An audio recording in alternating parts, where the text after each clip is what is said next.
Oui. Donc bonjour à tous. Donc moi je suis Muriel Pastifro, je suis médecin rééducateur à Neau.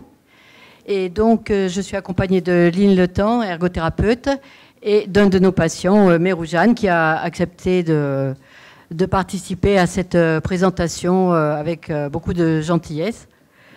Donc on a vu tout au cours de cette journée que parmi les valeurs cardinales de la MPR, entre autres, la temporalité était très importante. On l'a en plus revu aussi avec la présentation sur les états végétatifs chroniques tout à l'heure. Et cet accompagnement de MPR peut se faire sur des années, à travers la réadaptation en particulier. Et c'est dans cette réadaptation qu'on a cette notion d'espoir, d'avoir une vie meilleure, même si le handicap ou le déficit est parfois difficile à supporter. Donc, Lynn et moi avons choisi de vous présenter aujourd'hui une belle histoire de MPR, puisque c'était le sujet, à travers le parcours de Meroujane, que nous suivons depuis 2012 au CRRF. Alors 2012, pour moi, c'est aussi particulier, puisque c'est l'année où je suis arrivée aussi dans ce centre-là. Donc c'est un des tout premiers patients que j'ai eu à prendre en charge. Alors je vais faire un petit retour sur l'histoire de la maladie de ce patient. Donc Meroujane est né en Arménie le 23 novembre 1987. Il présente un syndrome musculaire à partir de l'âge de 5 ans. Il perd ses capacités de marche à partir de l'âge de 7 ans et il se déplace en fauteuil roulant manuel depuis l'âge de 11 ans. Ses parents sont ses seuls aidants.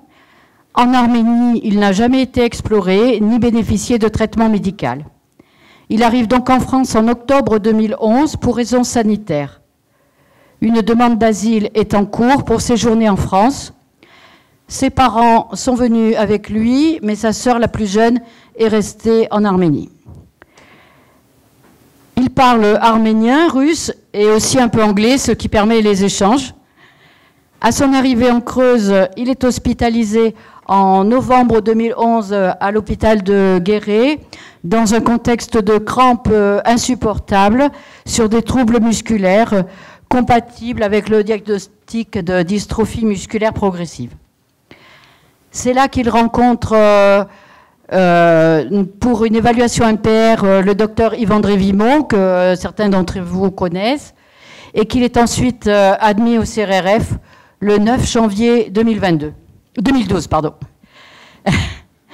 Donc, il va faire connaissance de Lynn, ergothérapeute, qui va procéder à son bilan initial d'ergothérapie. Donc, les objectifs de rééducation sont définis. D'abord, l'installation au lit, l'attribution d'un fauteuil roulant électrique pour les déplacements. Donc, au départ, un fauteuil de prêt. Il a fallu quand même plus d'1 an pour obtenir un fauteuil roulant électrique qui est finalement arrivé le 26 mars 2013. La prise en charge rééducative pluridisciplinaire, la recherche d'aides techniques et la préparation du projet de réadaptation.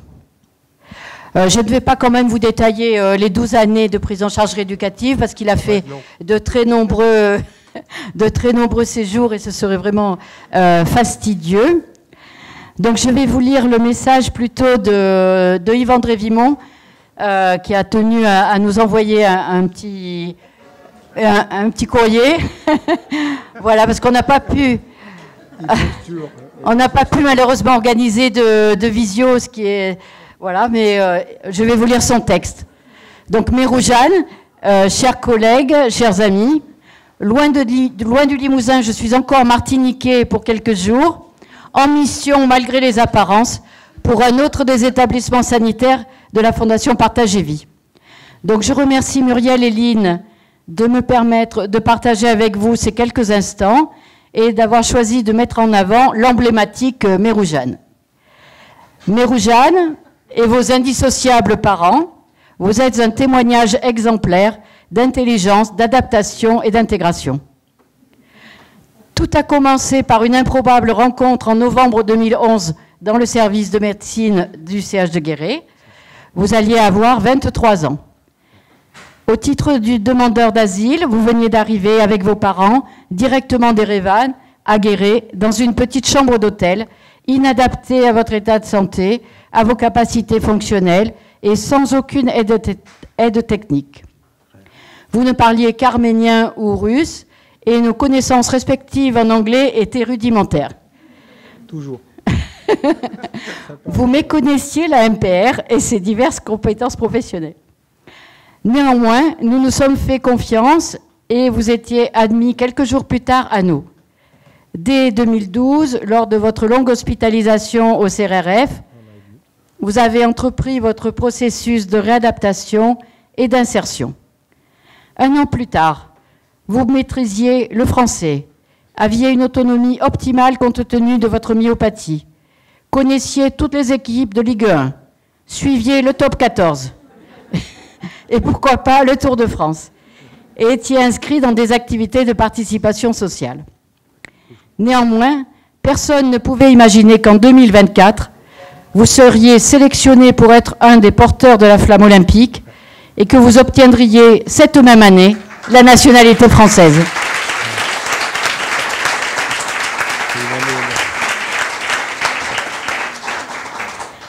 Donc je vous laisse, Mérouane, témoigner de tout ce parcours. Je vous remercie pour toute cette richesse que vous avez pu nous transmettre, à nous, professionnels de santé, mais aussi aux autres patients que vous avez croisés lors de vos nombreux séjours au CRRF. Donc je vais laisser la parole maintenant à Aline et à Mérouane. On va s'assurer que ça marche bien aussi au niveau du micro. Bonjour, ça marche? Okay, ouais, vous m'entendez au moins? Oui. Ça va? Parce que je parle pas très fort. Donc... Alors, il parle pas très fort, mais en revanche, c'est une vraie pipelette. Oh, donc... ça va. Alors, merci Muriel pour avoir introduit donc cette communication. Merci au docteur Vimon aussi d'avoir apporté son témoignage. Voilà, il a participé aujourd'hui, à distance, mais pour la bonne réalisation de cette communication aujourd'hui. Moi, je suis hyper fière d'être là à tes côtés aujourd'hui, de pouvoir présenter ta belle histoire. Tu es là pour témoigner. C'est super. Je te laisse te présenter, Mérouane. Je suis Mérouane Karapétian, je suis arménien d'origine, en France depuis 14 ans, et depuis 2 semaines, je suis français. Voilà. Et j'ai porté la flamme olympique il y a quelques semaines. Voilà. Voilà. Voilà.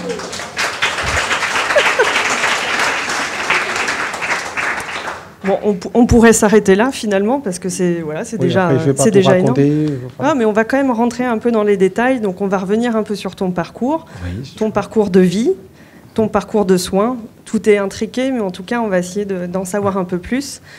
Comment tu es arrivé en France? Dans quelles conditions? Pourquoi la France? Pourquoi la Creuse? Voilà, essayez en tout cas d'en savoir un petit peu plus. D'accord. Ouais. En fait, c'est compliqué à expliquer pourquoi la Creuse, parce que voilà, on n'a pas choisi, on est venu en France parce que voilà, c'était la France qui a été choisie avec mes parents. Après, on est arrivé à Guéret, mais on n'a pas choisi. On nous a amenés là en disant voilà, il faut être là. Donc, on est arrivé là, au foyer Crousois, à Guéret. Et après, le soir même, on nous a envoyé dans un hôtel première classe qui était soi-disant adapté parce que c'était plein pied. Voilà, après, au bout de certains temps, j'ai eu des douleurs et j'ai été amené à l'hôpital de Guéret. Et voilà, j'ai vu M. Vimon là-bas. Parce que j'ai été au fauteuil manuel et il m'a impressionné parce qu'il est venu. Je ne parlais pas français, je ne pourrais pas comprendre. On a compris comme ça avec les mains, je ne sais pas. Ce qui était impressionnant parce qu'il m'a pris comme ça avec ses mains. Il m'a posé sur le fauteuil manuel. Moi, j'ai regardé comme ça. Il m'a dit... Après, il m'a remis sur le lit, il m'a dit « Ce fauteuil-là, vous ne prenez plus. » D'accord, j'ai regardé, j'ai dit « Mais qu'est-ce qu'il dit? Comment je vais faire? Je ne prends pas le fauteuil. Je ne vais pas marcher. » Après, ça a duré, 3 jours après, j'ai été amené à CHU pour faire un examen. Je reviens de CHU à Guéret. Après, j'ai vu un fauteuil électrique garé à côté de mon lit. C'était le jour de mon anniversaire et c'était marqué « Bon anniversaire ». Voilà, et là, j'ai appris à conduire le fauteuil électrique dans les couloirs de l'hôpital de Guéret. Voilà. Et donc ensuite, tu es arrivé au centre de rééducation André Lalande, à Hanau. Un mois après, je suis arrivé à Hanau. Oui. Ouais. Tu sais nous expliquer un petit peu, est-ce que tu as des souvenirs, des impressions par rapport à cette arrivée? Tout d'abord, quand ils m'ont dit Hanau, je ne savais pas ce que c'était. Ils me disaient que tu vas à Hanau, d'accord. J'ai mis dans la tête, je vais à Hanau, mais c'est quoi Hanau? Je ne sais pas ce que c'est, qu'est-ce que je fais. Je ne comprenais pas du tout ce que c'était. J'ai arrivé, c'était un énorme centre et tout. Ça m'a impressionné voir tous les matériels qu'il y avait, les possibilités de prendre l'ascenseur sans demander l'aide de quelqu'un, avoir des gens tout autour de moi, parce que j'ai jamais été amené à l'hôpital pour longtemps, donc je ne savais pas ce que c'était, je ne savais pas comment ça se passe. Je sais pas, pour moi tout a été nouveau et je ne pourrais pas parler avec les gens, donc c'était encore pire. Je devrais dire oui. Je me souviens un truc, un jour ils m'ont demandé vous voulez du fromage? Je ne savais pas ce que c'était, j'ai dit oui. Je ne savais pas, voilà, j'ai dit oui, après j'ai vu que c'était fromage, pas d'accord, ok. Fromage c'est ça, donc... Voilà. Alors justement, donc, tu as appris le français, comme le rappelait M. Vimont, donc en l'espace d'1 an, tu parlais vraiment parfaitement bien français. Oui. Comment tu as appris à parler français aussi bien? J'ai appris parce que j'ai allé toujours vers les gens et j'ai demandé m'apprendre. À force de répéter les mêmes choses pendant 3 mois, j'ai fini par comprendre ce que ça veut dire. Parce que tous les gens autour, tous les professionnels, chacun de leur tour, a essayé de m'aider pour apprendre un mot de plus. Il y avait des personnes âgées, ils m'apprenaient des chansons paillardes. Avant de parler français, je savais chanter des chansons paillardes, sans savoir ce que ça veut dire. Tu te rappelles de certaines? Tu veux nous faire un extrait aujourd'hui? Non, ça va, non. Maintenant, je sais ce que ça veut dire, je ne chanterai pas. Donc okay. Après, chacun apprenait quelque chose. Chaque professionnel, les patients, les gens, chacun à leur tour, essayaient de m'apprendre le français. Depuis que je suis arrivé à Hanau, j'ai mis mon ordinateur en français, sans connaître les mots, mais j'ai dit, voilà, à force d'appuyer, je finirai par comprendre ce que c'est. Tu regardais aussi de mémoire les dessins animés le matin? Je regardais tous les matins les dessins animés pour les enfants de 3-4 ans, parce qu'il y avait très peu de paroles, mais il y avait très peu de mots, ça m'a aidé à apprendre plus vite. Voilà, je sais pas. Okay. Par les chansons, par les films, par les gens. Donc ton parcours de soins, au tout début, tu es resté en séjour pendant 1 an et demi. Pendant 1 an et demi, oui. Tu as des souvenirs en particulier avec les soignants, les thérapeutes? J'ai tellement de souvenirs, je ne peux pas souvenir de tout. Il y a tellement de choses, j'ai fait tellement de trucs. Après, ce qui était impressionnant, c'est que j'ai appris qu'il y avait le foot fauteuil. J'ai fait du Sarbacane. J'ai vu ça qu'à la télé, que les tribus indiens qui chassaient avec, je ne savais même pas qu'on pourrait faire ça comme sport. Après, voilà, je me souviens des entraînements qu'on faisait à nous, sans avoir le matériel adéquat pour jouer au foot fauteuil. C'était impressionnant avec Emmanuel, avec Lapin. Avec Lapin, qui se mettait sur un fauteuil manuel pour jouer contre moi avec un fauteuil électrique. C'était drôle. Alors aujourd'hui encore, tu es animé donc, par le sport. On voit une diapositive en ce moment. Tu fais partie d'une équipe foot fauteuil. Foot fauteuil, Grizzly, Limoges Couzex. Je suis co-entraîneur d'équipe de foot fauteuil. Voilà. Ça t'occupe comment du coup? Explique-nous sur une semaine. En fait, sur la semaine, il faut préparer les entraînements, il faut voir quel joueur est présent et quel joueur n'est pas présent, pour voir ce qu'on prépare comme entraînement, comment on fait. Regarder les autres matchs, regarder ce qu'ils ont fait nos adversaires, sur quoi on doit travailler. Après, il y a des réunions, il faut être à la réunion pour voir ce qu'on fait pour les préparations de la saison, pour les déplacements, pour organiser les compétitions à la maison. C'est comme dans le vrai foot valide. Et par rapport à ta passion plus générale pour le sport? Je passe ma vie devant regarder le sport, aller voir du sport. Si c'est 3h ou 4h du matin, c'est pas grave. C'est NBA, il faut regarder jusqu'à 5h du matin, c'est pas grave. Voilà, je passe la journée à regarder le foot et j'ai trop hâte de rentrer à nous pour regarder le match que je vais louper, je pense, sur moi. Il y a l'Euro, je vais louper. Voilà. Des pronostics peut-être? Non, c'est compliqué. Ok, c'est compliqué. J'espère que la France va gagner, mais je ne crois pas trop. Ouais, merci Muriel. Sur le plan social, on a parlé d'exemples ce matin et cet après-midi de la structure familiale, de l'environnement familial, de l'importance que ça pouvait avoir dans un parcours de vie, de soins. Est-ce que tu peux nous parler de ta famille, Meroujan? Après, je dois énormément de choses à ma famille, à tous ces gens-là qui sont autour de moi, ils sont pour moi. Peu importe ce que j'ai besoin, ces gens-là, ils sont là. pour moi. Peu importe ce que je demande, et c'est l'heure de... Si c'est la nuit, si c'est l'après-midi, c'est le matin, peu importe. Si je demande quelque chose, ils sont là pour moi. Mes parents ont toujours m'ont accompagné, toujours été présents dans ma vie. Et sans mes parents-là, je pourrais pas en arriver là. Si je n'ai pas eu l'éducation que j'ai eue, je ne pourrais pas être là, devant vous, en train de raconter ma vie. Voilà. Bon. Alors, bon, j'essaye de rebondir, hein, c'est pas facile, je suis assez émue. Oui, comme d'hab. Comme d'hab. Comme d'hab. Pourquoi changer? Pour pas changer, je reste fidèle à moi-même. Tes parents, donc pour rentrer un tout petit peu en détail, donc tes parents t'ont suivi depuis le début, ils sont arrivés avec toi en France donc il y a 12 ans. Oui. Ta maman était institutrice en Arménie, oui. Elle est aujourd'hui ton aidante principale. Oui.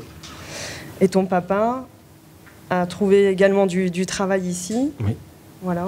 Dès qu'il a eu la possibilité de travailler, et il s'est mis à travailler jusqu'à aujourd'hui, il travaille toujours.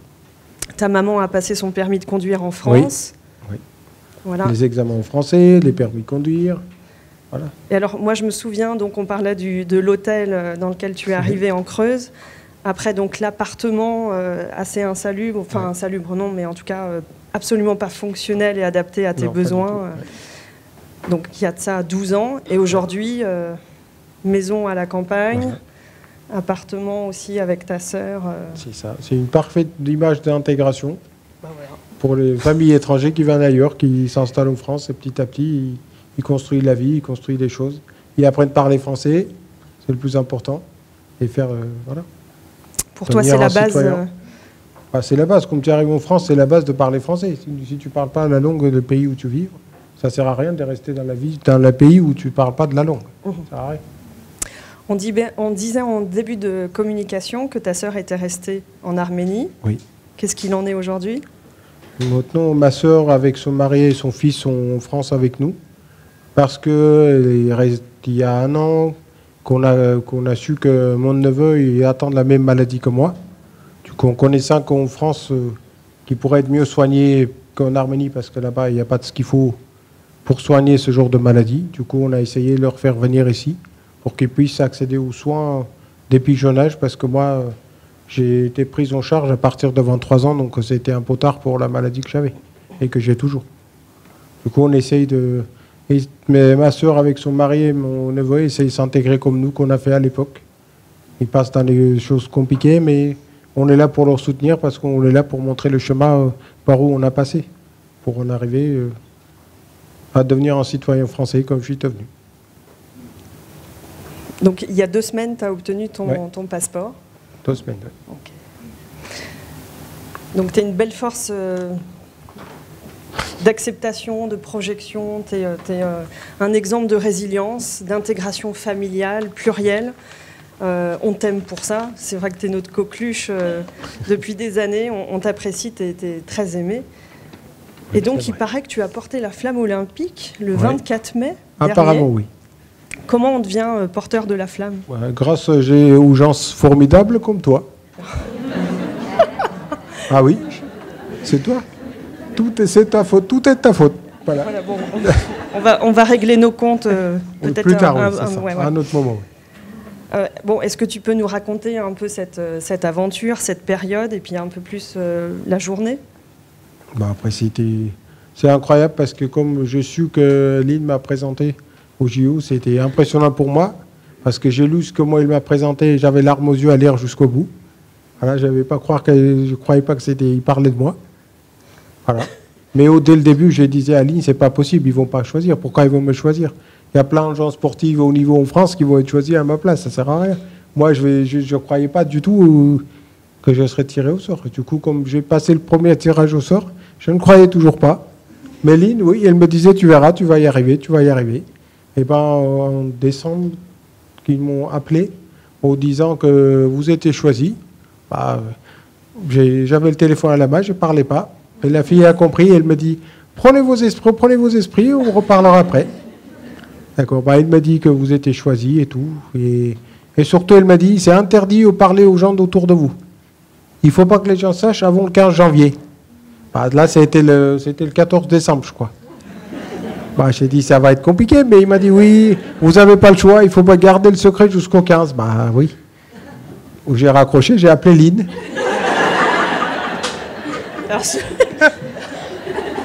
Non, cela dit, je devais être informée, donc bon, c'est oui, quand même... Là, voilà. Je pourrais pas ne pas te dire. Non, je suis d'accord. Je te remercie pour ça. Après, pendant des mois, on était un peu stressé de savoir comment ça va se passer, comment le fauteuil, la flamme va être installée sur le fauteuil, qui va faire quoi, comment c'était compliqué. Voilà, jusqu'au moment où on a commencé à réfléchir avec Lynn, comment on s'installe, comment on fait, parce que les JO ne me disaient rien, comment l'installation sera faite. Ils ont envoyé une photo disant cette installation il doit marcher, mais on a compris dès le début que cette installation ne pourrait pas être adaptée sur mon fauteuil.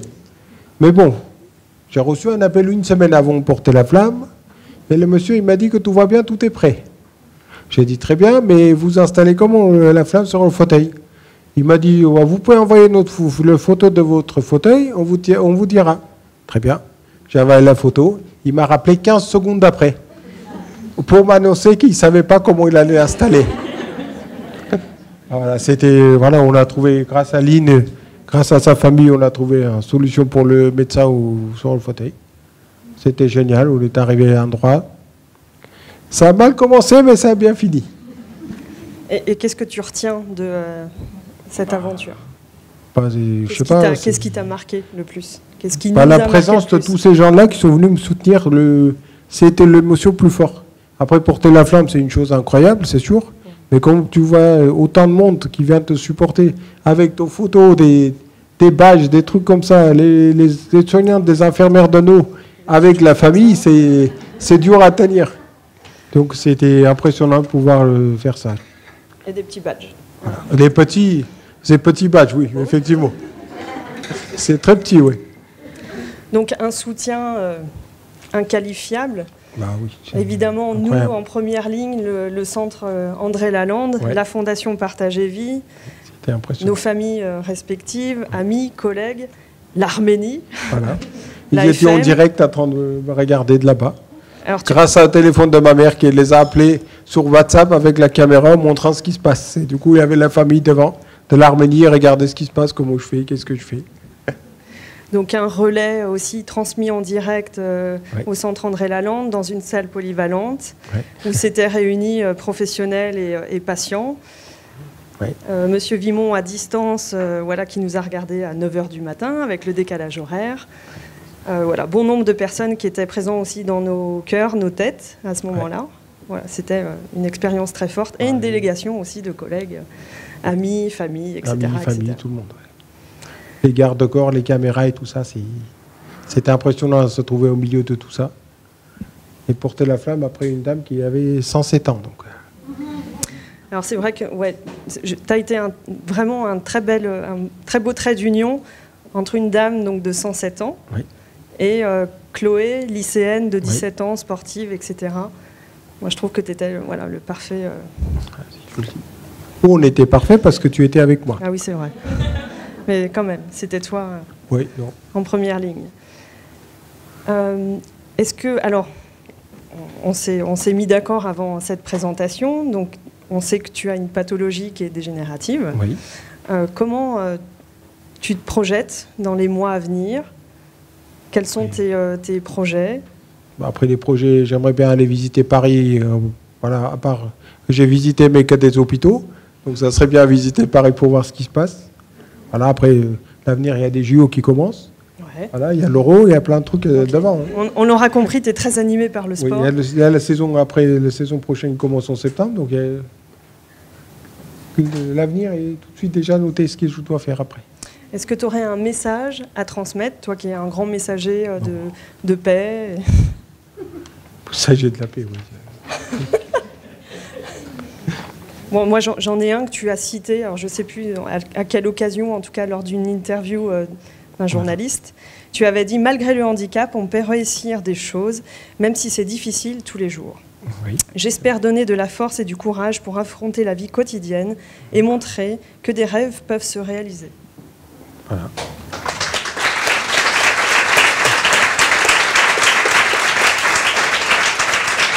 Merci.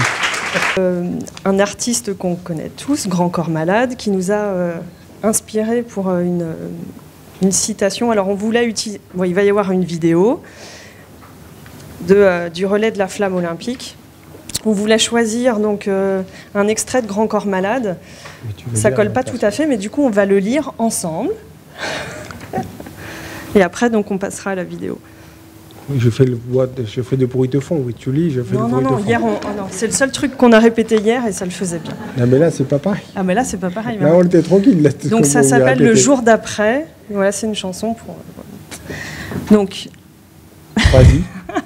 À tous les usés, les accidentés de parcours, les fragilisés, les malchanceux d'un jour, ceux qui n'ont pas le choix, les guerriers imposés, ceux qui portent leur croix, les héros obligés, ceux qui refusent leur sort et qui changent leur histoire, et ceux qui transforment l'envie de croire en victoire, à ceux dont l'avenir est parfois en sursis, ceux qui voient le jour d'après, et ceux qui n'ont pas réussi. Moi, je trouve que... Mais c'est pas moi qui ai écrit. Alors, une petite vidéo pour compléter. Tac.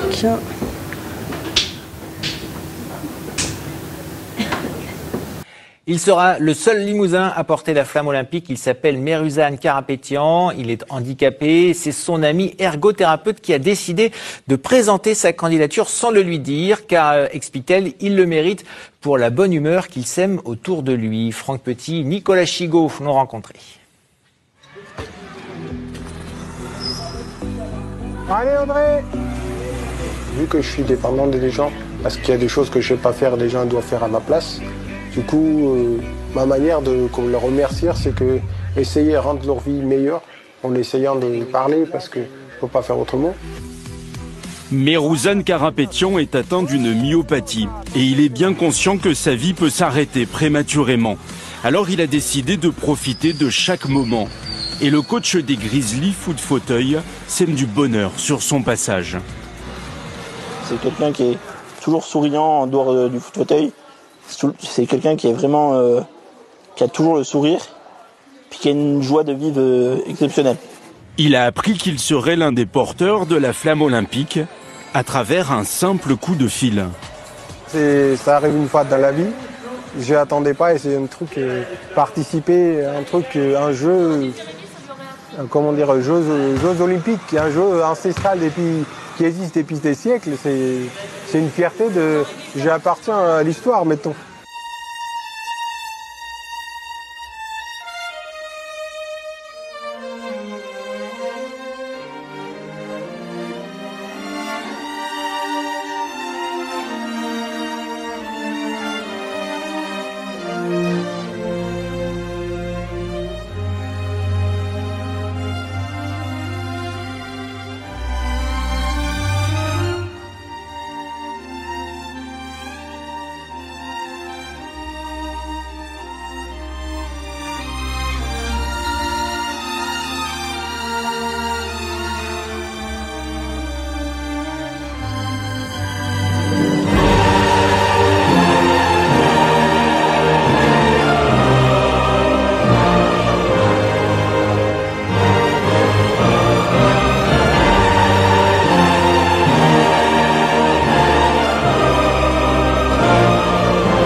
Et évidemment, pour notre porteur de flamme, une seule consigne à respecter. Il ne faudra pas souffler dessus. Je vais essayer. Je ne garantis rien, mais je vais essayer.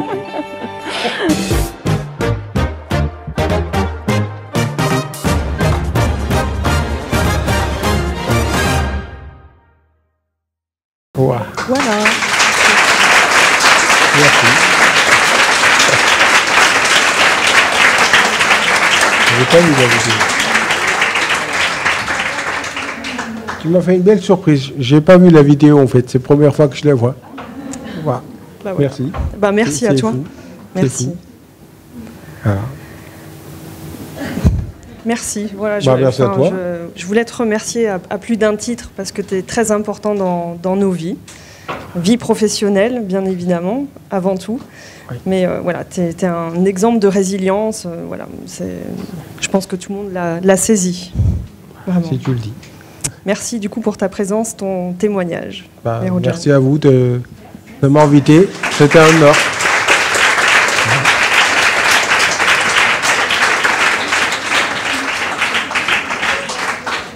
Merci.